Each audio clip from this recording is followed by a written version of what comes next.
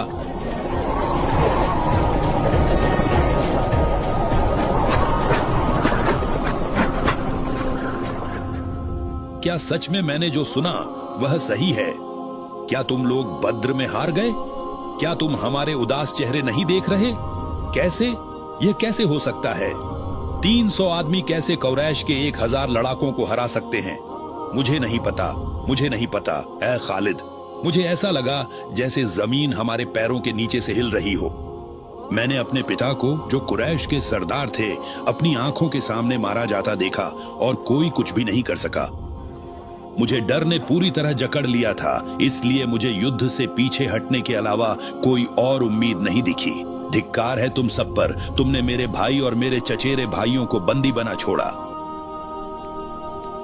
हम बदला लेंगे। ऐ खालिद, मैं वादा करता हूं कि हम बदला लेंगे।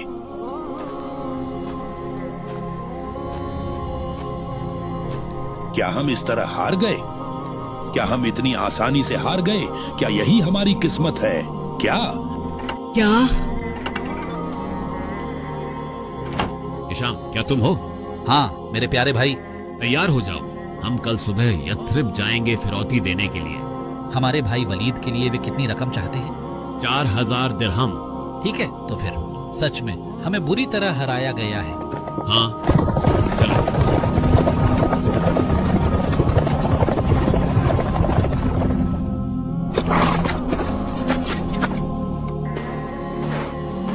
मेरा भाई वलीद कहाँ है? देखो, वो सही ठीक रहा वहाँ। उसके लिए तुम कितनी रकम चाहते हो?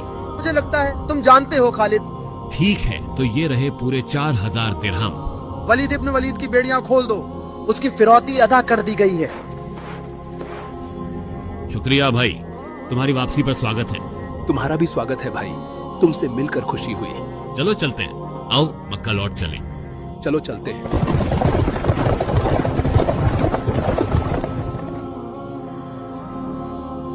लो, हम पहुंच गए। मैं तुम्हें कुछ बताना चाहता हूँ। वाह, क्या बात है, सच में? मैंने मोहम्मद पर ईमान ले आया हूँ। क्या? ये सब आखिर कैसे हुआ? जैसा कि तुमने सुना भाई, मैं मुसलमान हो गया हूँ। फिर तुमने फिरौती देने से पहले हमें क्यों नहीं बताया? मैं नहीं चाहता था कि लोग कहें कि वलीद ने रिहाई के लिए इस्लाम कबूल किया, बल्कि मैंने अल्लाह पर सच्चे दिल से और यकीन के साथ ईमान लाया है। तुम्हें शर्म आनी चाहिए, तुमने उसी का साथ दिया जिसने तुम्हारी कौम और कबीले से लड़ाई की थी। बल्कि मैंने उस सच्चाई का साथ दिया है जो अल्लाह की तरफ से। तो फिर तुम्हें अपने घर से बाहर निकलने की इजाजत नहीं है? तो ऐसा ही सही है, बिल्कुल। बद्र की जंग और उसके भाई का इस्लाम कबूल करना उसके दिल में पहली दरार थी। एक दरार जिसे वह अपनी बहादुरी और घमंड के पीछे छुपाने की कोशिश करता रहा। उसके भाई वलीद मक्का से भागने में कामयाब हो गए और यथरिब मदीना की ओर चले गए और मुसलमानों की कतार में शामिल हो गए, जबकि खालिद लगातार संघर्ष करता रहा, यहाँ तक कि उहुद का दिन आ गया। मुसलमानों की संख्या बढ़ने के साथ ही कुरैश ने तैयारी शुरू कर दी और खालिद अपने पहले असली इम्तिहान की ओर बढ़ा, जो इस जवान